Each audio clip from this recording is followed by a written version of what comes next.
Have you ever been emotionally affected by a video game? So I finally played Night in the Woods, and I like Life is Strange 2 better. I feel like everybody just clicked off the video. But listen, I really thought that I was gonna love Night in the Woods. Cause at the time of playing the game, I was also a 20-year-old college dropout who didn't really have a goal for the future in mind. Sleeping late and waking up at 1 p.m. only to waste the entire day and feel numb about everything. I also live in a relatively small town where nothing ever really changes, but everything progressively gets worse. And I was also dealing with that weird feeling in your early 20s where you don't feel old enough to be an adult, but at the same time you're too old to be a kid. I also want to be taken seriously, but I'm kind of afraid of the responsibility. The writing is great, the characters are great. I love Bay. May is a fucking asshole, but I also love May. Greg is awesome because Greg rules, okay? And Agnes or Angus, I don't remember which one it was. I never really bothered to read the entire name. I just saw like the first letter and the last two. You know, the bear was also cool. My favorite character is the bear that is just always chilling on the stairs and writes poems. I love that bear's poems.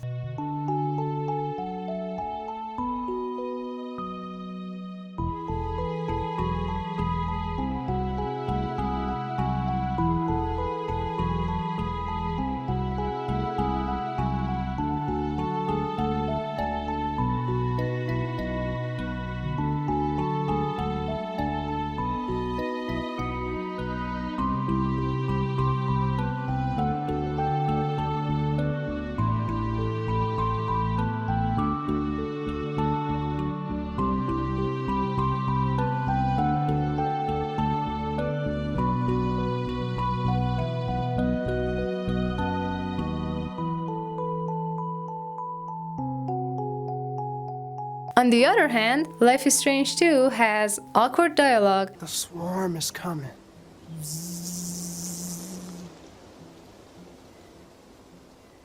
You mean bugs? I haven't seen many flying bugs. Not in the winter, at least. Sean, narcs, stealth drones, all that shit. Wake up, boy. Look up. You saw them? When? How? Makes really annoying, on-the-nose and cringe political statements. How do you say, "This is not my country"?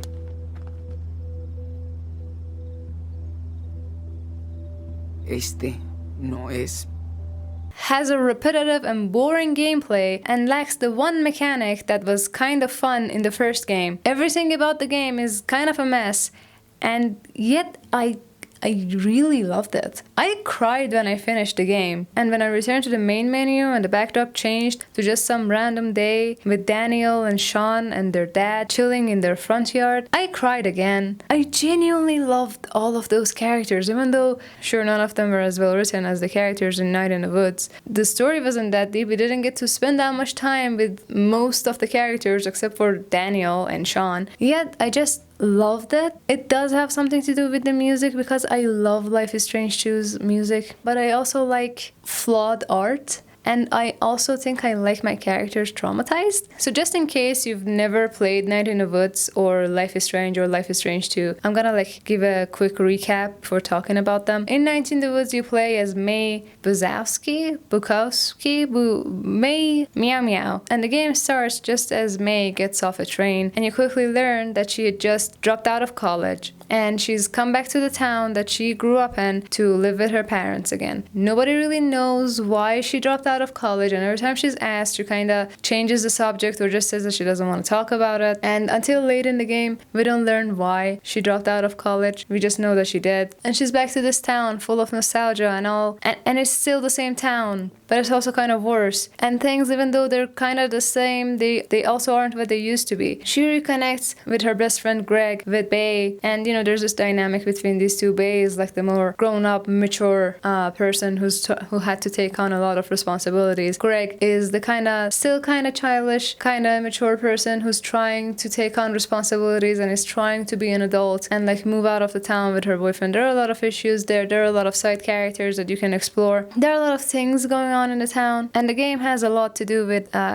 nostalgia. I'm not gonna go into too much detail in the story. Basically, every day you wake up late plate, and you can choose to hang out with either Bay or Greg and go do these different things with them. And in order to kind of get the full experience of the game, you probably should play the game twice. Basically, you repeat the cycle of waking up, choosing to hang out with Greg or Bay, and then going back to bed 4 times. And each time you can only choose between either Greg or Bay. So in order to get the full story of either side, you need to play through the game choosing only Bay's missions to get her story, and then you need to play through it another round and choose all of Greg's missions to kind of get his full story. There are also many side characters that you can hang out with, talk to, and these are some of the sweetest moments in the game. There's this like little rat who really loves horror movies and is making props, and you can hang out with him and talk to him and have a heart-to-heart with him, and it's a really sweet moment in the game. And even though there aren't different endings that you would get by replaying the game, I think there are a lot of things that you'll probably miss in your first playthrough. I mean, you will literally miss half of the missions of the game, and throughout the game, at least the first half of the game, you kind of just go through the motions with May until she witnesses a kidnapping, and things kind of change and you suddenly have this motive to figure out what's going on. I do think I'm in the minority here, being someone who wasn't really affected by the game and its themes and stories, because May's life is kind of monotone. Like, I understand that she's going through a lot and it's hard and she feels really disconnected from everything, but then when I look at her life, I'm like, she doesn't really have like this major external issue, you know what I'm saying? She's not dealing with a lot of issues that she could be dealing with. She's not dealing with a lot of issues that Bay is dealing with, and I know that that's intentional. It's just that, you know, I related to Agnes more than any other character in this game, and I loved him, but also he's like not in the game that much. There's a part at the end of the game where May is talking to God, but not actually, but yes actually, and she says,